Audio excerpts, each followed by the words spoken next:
Buongiorno a tutti, sono Fanny Ficucello, professore associato di robotica all'Università di Napoli Federico II e oggi qui all'Innovation Village presento il progetto Prismai Pro, che è il risultato di 15 anni di ricerca napoletana e l'obiettivo è quello di realizzare un prodotto per la riabilitazione.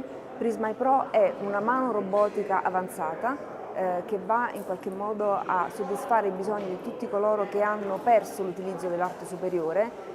In particolare ogni anno in Italia ci sono 3.600 amputati e Prismai Pro non è solo una mano robotica, non è la solita mano robotica, è una mano che ha un controllo avanzato che ha l'obiettivo di restituire al paziente capacità di grasping e di manipolazione avanzate senza aumentare il carico mentale e il carico fisico del paziente stesso. Inoltre è corredata di un simulatore in realtà virtuale che ha l'obiettivo di consentire al paziente di poter imparare l'utilizzo della mano comodamente a casa propria senza doversi spostare sul territorio nazionale e abbattendo così sia i costi del sistema sanitario nazionale che i costi personali.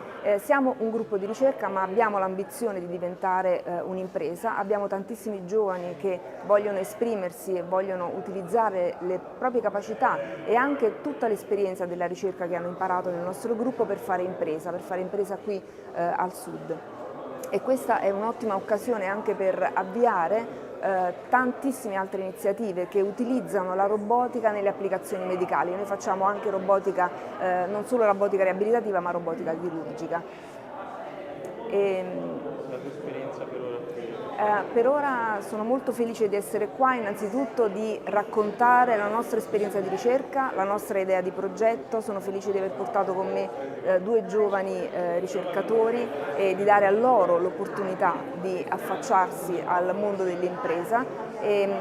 Sono felice di raccontare appunto la nostra ricerca, il nostro prodotto e di poter interagire con tantissimi altri ricercatori e con aziende del territorio, di tutto il territorio nazionale.